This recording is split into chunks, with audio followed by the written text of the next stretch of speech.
I got scammed in Dubai. Hey guys, I'm Sharlene. I was an Emirates cabin crew for 12 and a half years and I've recently resigned and moved to Da Nang in Vietnam. This story is still really fresh because it's only from what month are we in?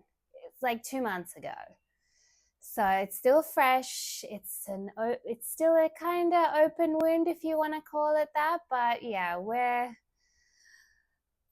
healing. After I resigned, I went home to Sydney, Australia, where I'm originally from. So I went and I spent a month there and then I came back to Dubai to sell my car. So I had the most amazing car, my dream car. I loved this car so much. This is her. She's beautiful, she's gorgeous, she's amazing. I loved her. Yes, she was a girl. Her name was Benzuina. I loved her, honestly. Best car. This car changed my life in Dubai. I'm telling you. Like, for anyone who's driven in Dubai, you'll know it's driving there is not for the weak. It's a constant, like, people don't follow the rules, no one indicates, there's no like manners. If you want to say, I come from Australia, the way they drive there, it's like everyone's so respectful. You put your indicator, they let you in, you say thank you, they say no worries, like it's all good. Dubai, first of all, driving on the other side of the road was like, it took me a little while to get used to that, but I did it. And I had to adjust to the way of driving. So there's so many different nationalities and cultures and ways of driving, all crammed into one little place, because Dubai is quite small, but the population is quite high for the amount of space. You realize very soon that the nicer car, like the larger and nicer car you have, the more respect you're going to get on the road. I really don't like it, but it is what it is. That's just how it is. You adapt. So I used to rent cars because I was always like, am I staying? Am I going? I was always leaving. But then we were like, you know what? That's it. Let's buy a car, be done with it. We were looking at, I really liked Mercedes. Like everyone likes Mercedes. We weren't sure, but we're like, oh, like for the price, we can get something good, blah, blah, blah. So we went and had a look. And I was thinking about getting one of the E classes or possibly the C class. We sat in all the cars and, having a look and stuff, and they seemed nice. And then there was one GLE just there in the corner, looked beautiful. We were avoiding it because we're like, we know this is gonna be like some crazy amount, like no. But we kept looking at it, but just like ignoring it. My partner and I, like, both consciously ignoring it. We knew. And then anyway, I'm like, that's what I'm gonna say. I'm like, what about that one? And he's like, no. Like, let's just have a look. We sat inside. Ooh! Ooh! She is comfortable. Like, she is so nice and luxurious. The seats are soft. Everything, the finishes, it's so nice. The speakers, like, everything is just so nice.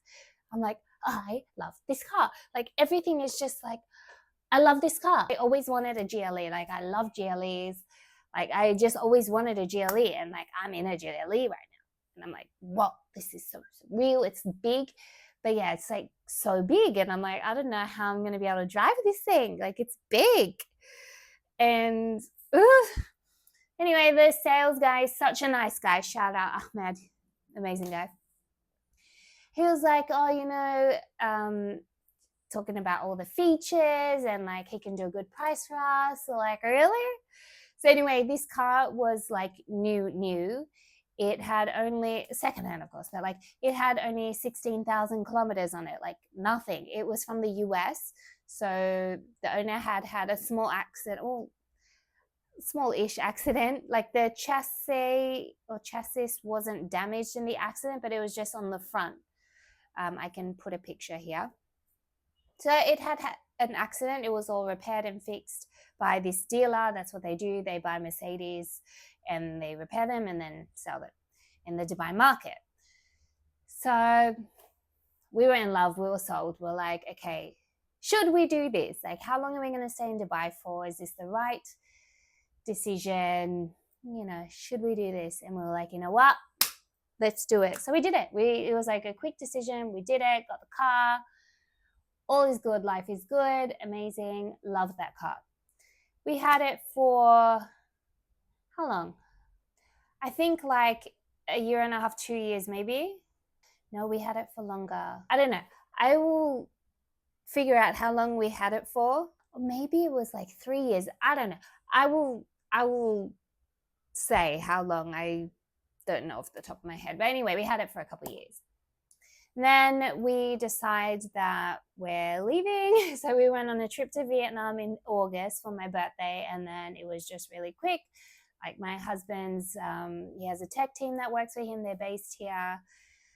It just makes sense. I'm the type of person, I can live anywhere. I don't need to be in a specific place or something. I'm a free bird. I can live anywhere. So you tell me, let's live here. I'm like, okay, we're doing it. So stunning it is. I resign. We start getting rid of all the things, selling things, which thank God that period is over. Let me just say that. Thank you that period is done. That ate my soul. Like that period ate my soul. My soul was horrible. And I've worked in sales before. I like, maybe like is not the word, but I've dealt with sales. Like this was something else. Like I think it's people that I don't like. Maybe it's people, but I don't know. Anyway, it comes to selling the car. Now, the issue is that because it was US specs, it's full option. The car was full option, but US specs. And in the UAE, GCC regions, they want GCC specs because it's more suitable to the climate. Even though the specs are all updated and we're like, it's like a mentality that people have that it's bad, but it's really not bad. The car was amazing. So yeah, it was just like people were really trying to bargain down the price like crazy because they're like, oh, it's GCC specs and the previous accident. We're like, okay, so we were dropping the price. We had people wanting it and then just wasting time, a lot of time wasters. Parked the car at a mate's place while I went to Sydney for a month. And then I'm like, when I come back, like while I'm in Sydney, I'll, speak to people, see whoever's interested. And then when I come back, I can stay in Dubai for however long I need to sell the car, and then I can go to Vietnam. I do that. So I go to Sydney, then my friend is also leaving and coming to Vietnam. So I had to come back to Dubai by a certain date because that friend was also leaving. So I was either going to have to move to another friend's house, which I really didn't want to do. I was just like, okay, let me just sort this car thing out and then I can go to Vietnam. So I come, I arrange appointments with people to test drive the car, have a look at it, blah, blah, blah. A lot of the men were coming, unfortunately for me, not for the car. So it was like a way to, it was just like a headache. I was just like, this is not normal. Dealing with people and just, I'm just so scarred from this experience. It's traumatic. I go to the bank to do the mortgage clearance. He's like, okay, you just need to do this and then come back. Anyway, I go do this, come back. They call me the next day. You need to go to the Islamic branch, not this branch. And I'm like, what do you mean? You started the process there. Like, I have to start the process again. I have to go somewhere else to do the mortgage clearance. And they're like, it's going to be done in this time. So just to pay off the rest of the mortgage. Like I had the money, just needed to do it. So that was a whole runaround in itself, just trying to clear the loan. It's like, guys, I have the money. I just want to clear the loan. Why is this process so difficult?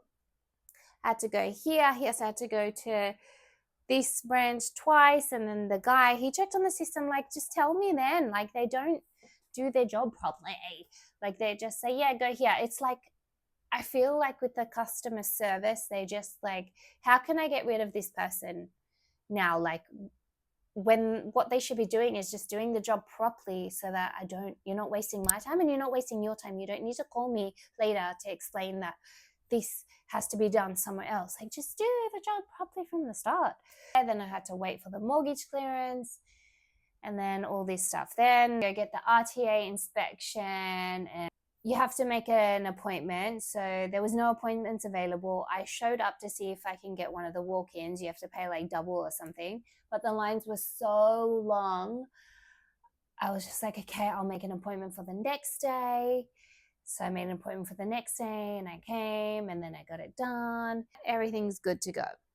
Before we had left Dubai, we had gone to a few of these car dealerships that they buy the car, they give you cash, and yeah, we got evaluated by many of them. Some of them were giving crazy prices, like not normal, and then some of them like gave decent prices.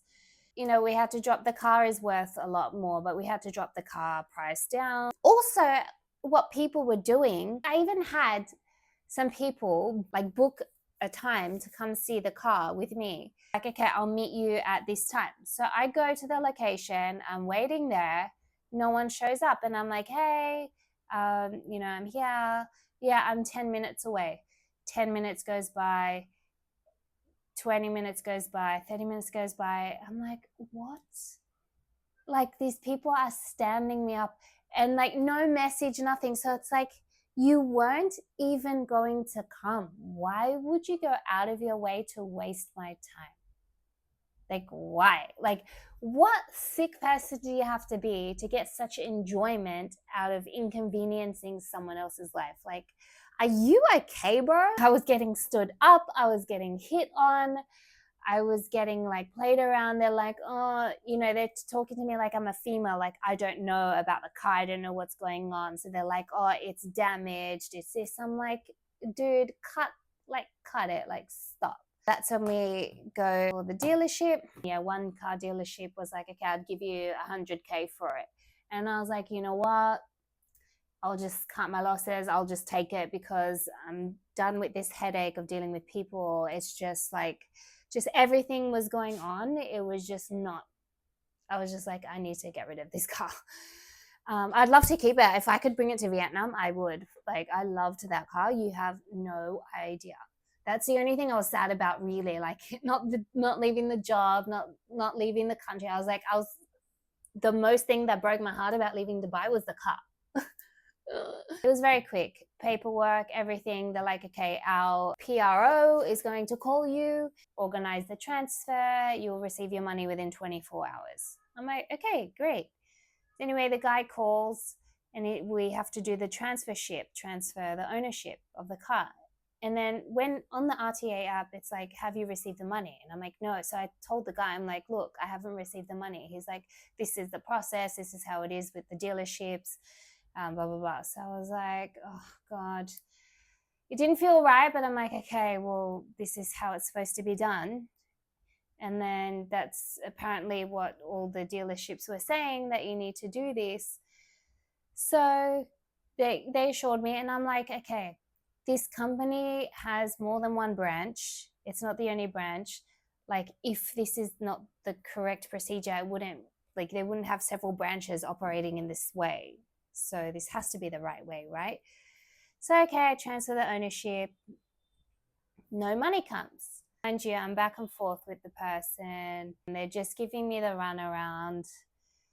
So my time in the Airbnb was up, and we have a storage room in Dubai. So I was like, okay, what do I do?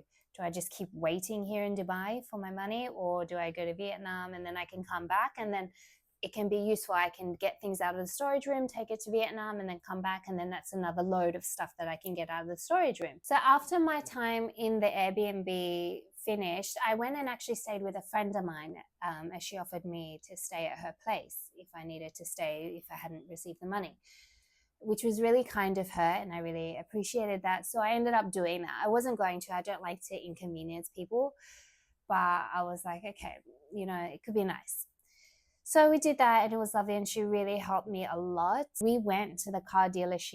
It was not fun. They were so rude to us. Like, they're smoking, they're speaking so rudely, dirty. Like, they were horrible people. Like, as we went upstairs, like, I had only ever been downstairs where the customer service is. Upstairs where the offices are, disgusting. I'm like, you guys, like, I'm not in the wrong here. You guys have taken my car and not given me the money, and it's been more than a week. You said 24 to 48 hours. Like, why are you giving me attitude? Yeah, it was just a whole lot of back and forth, arguments. What they call the owner comes on the phone. And he's like, I'll just give you 40,000 for now, and then the rest of the money will be transferred in 24 to 48 hours. I'm like, why can't you just give me the full amount? Because he's transferring from his own personal account. He's like, I don't have it. And I'm like, you're a GM and you don't have the money. Like, anyway. So he transfers me 40,000. I get that. And then they give me a check for the remaining amount, which is 60,000. So they give me these contracts signed saying if I don't get the money within 48 hours, I have the right to claim the car back and all these things. It's stamped, like signed, everything. I've got the check. Of course, 48 hours goes by, no money. I deposit the check. The check bounces, of course. They don't have money in their business account. So the owner was like, I didn't expect you were going to deposit it. I'm like, well, why would you give me a check if I'm not going to deposit it if you don't give me the money?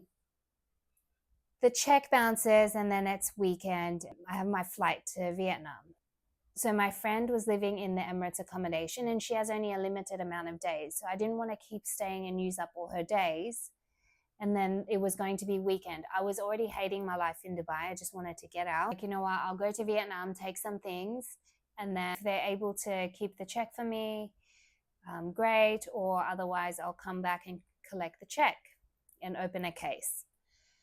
So I was just like, honestly, like the vibe and everything in Dubai was draining me. I was having a horrible time. I was feeling like crap.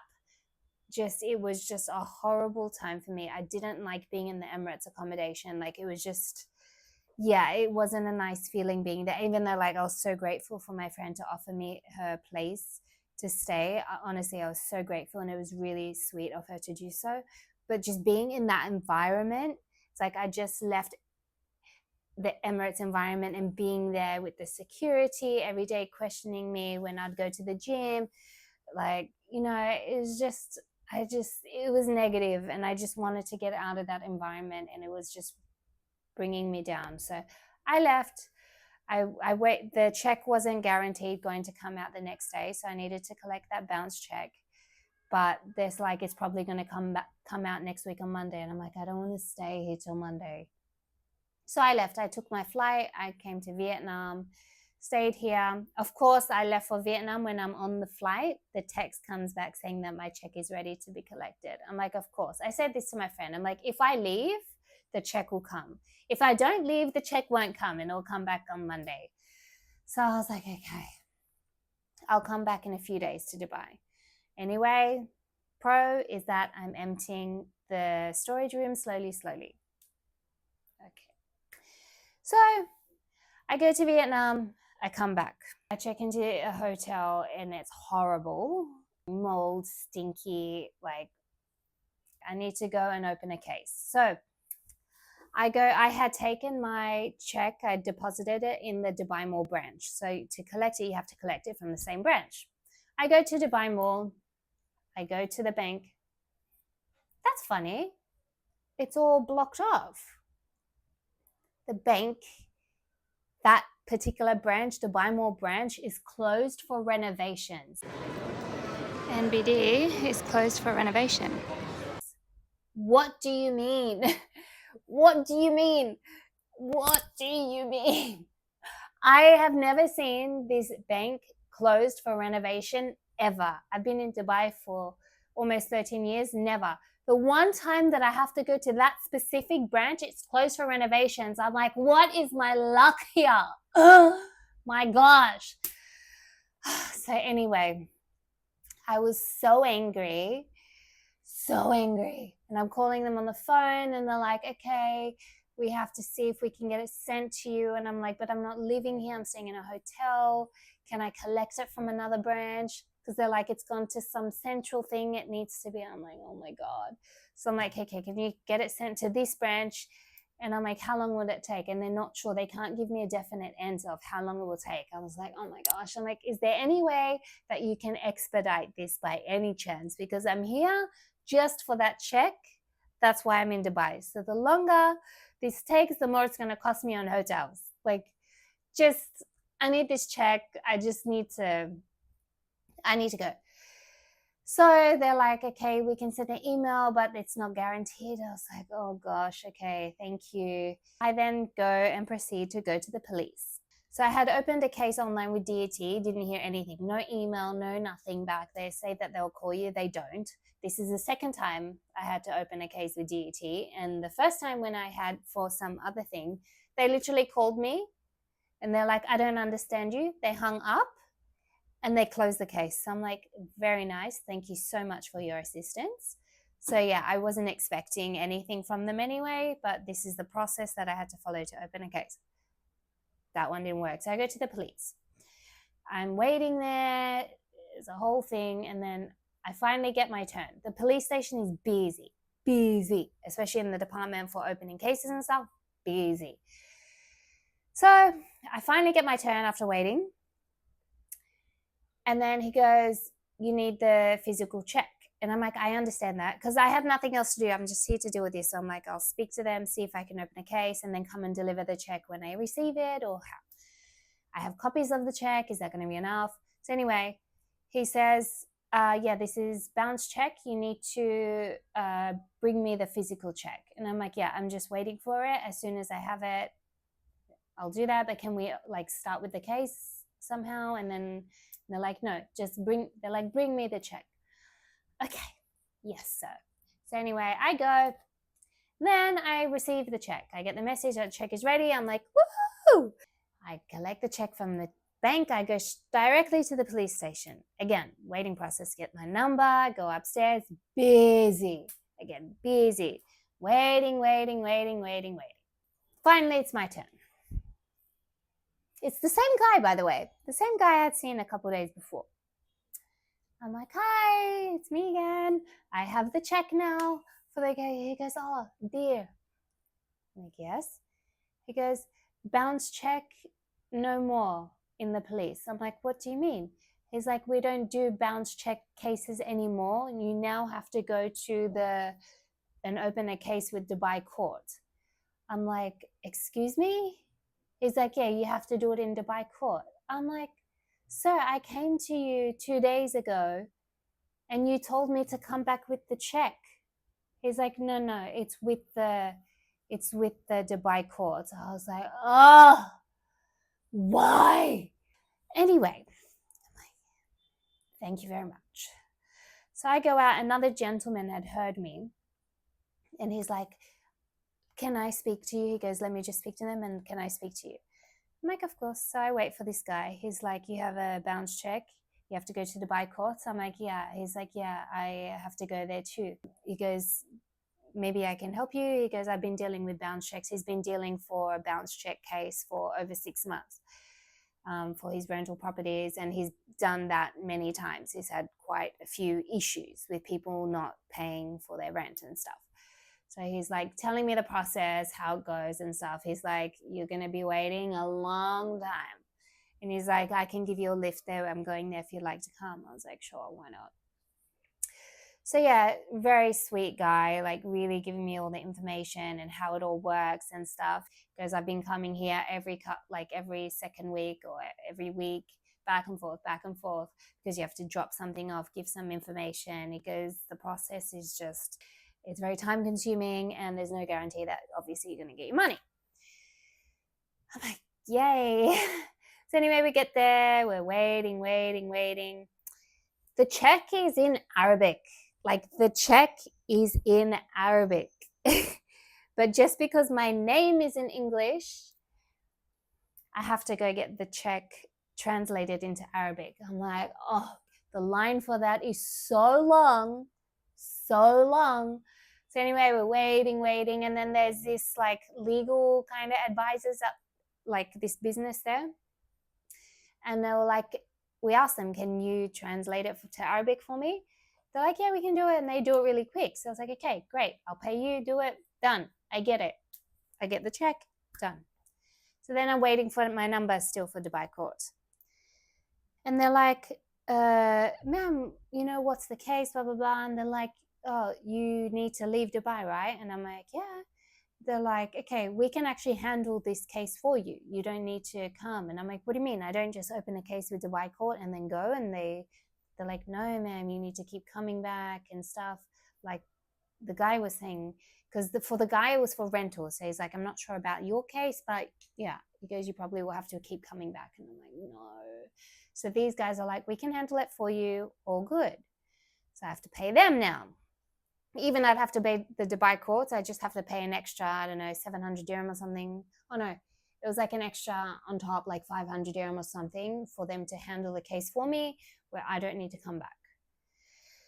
So I was like, okay, let's do it. So I do that. That's it. They handle it for me and then I go. Now, it's still with them. I don't have faith that I'm going to get that money. I really don't. It's a big shame. It's annoying because like it's 60,000. Okay, 60,000. It's not a life-changing amount of money, but like that would literally have been my rent and bills for one whole year here in Vietnam. One whole year, rent and bills for 1 year. Like let that sink in, you know. And it's just like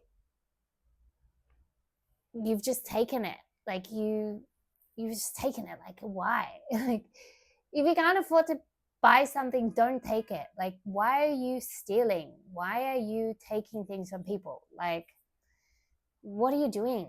Like what are you doing? Honestly, I haven't told many people, literally like my mom only. I haven't even told my dad. Like hardly anyone knows. Now you guys know, because I really don't like talking about this. It's really like it makes me so angry and it's negative. It puts me in a bad mood. It just puts me on a low energy, low frequency. It just makes me feel bad. And me sitting in that stress is not going to do anything good for me. It just puts a halt on my life and stops me from progressing in any other areas of my life. So I don't like to sit in the negativity and think about it. It's like, okay, what can I do to make more money instead of worrying about this money that's mine, that's been taken from me? So that's the mindset that I'm in and really trying my best to adapt to. But yeah, when I think about it, I'm like, man, it's not like that car, like I love that car, even had the upgraded rims and everything. It was not worth 40,000. That's literally just giving it away for free. It's really unfortunate. It is, yeah, but what can I do? I can either sit here and dwell on that and be like, you know, or I can just say that I've learnt my lesson not to sell your car to a car dealership. I don't know. Like there's so many ways to get scammed, but yeah, this is my story. It makes me angry. It's really unfortunate and I'm still waiting. Okay, so my camera just died mid me talking, mid me yapping, but it's okay. We charged it now. I checked the Google reviews for this company and it seems that they have many, many, many people going through the exact same thing like recently. So they've literally been taking people's cars, signing the contracts, everything, and just not giving them the money. I've seen so many people writing a 1-star review and explaining that this happened, and I'm like, oh my gosh, like, so they're doing it to so many people and they're literally getting away with it. And these are just people that have gone and written a review. I haven't written a review because I know, like, I've opened a case and it's gonna go against my case, and it's not even allowed to write these negative reviews in Dubai, like defamation. It's not allowed. It's illegal. So, which is why I'm not mentioning the business name. Even these legal documents that I have and that they gave with the owners' names and everything, it does nothing. I told the legal guy, I'm like, this is literally a signed contract stamped with the company name, everything, saying that I have the right to get my car back after 48 hours. And he's like, yeah, no, I was like, what do you mean? Like, it's a legal document, no? He's like, yeah, it's not going to do anything for your case. It's just mind blowing, but I guess that's just how things operate. By opening the case, they say that they're going to freeze their bank accounts and all of these things. It's like they're obviously not using that account. Like, they're operating a different way. They're obviously like dealing with cash, or who knows what they're doing, but whatever they're doing, they're just taking money from people, and it's just completely normal. And no one's doing anything about it. They're just getting away with it. The story is that I got scammed, unfortunately, with this. And yeah, I guess it's still in process. I hope that I do get the money back. But again, if I don't, I guess that's just a part of life, unfortunately. And I'm not going to, as I said, I'm not going to sit in that negative ball of energy, because it's going to do nothing good for me. It's just one of those things I'm just going to have to like suck it up and just move on with my life, and, you know, just make that money back. Like, money comes and goes. It's not the end of the world. And yeah. I just hate when people do these things. Like, how can you look people in the eye and just lie to their face and steal money from them, and just, you know that you're doing it, and like, how do you like get out of bed each day? How do you look at yourself in the mirror? I believe in karma, and I'm sure these guys will get their karma one day. So that's my story on how I got scammed in Dubai. And next, I'll be telling you guys how I had to pay Emirates back for something very costly during COVID.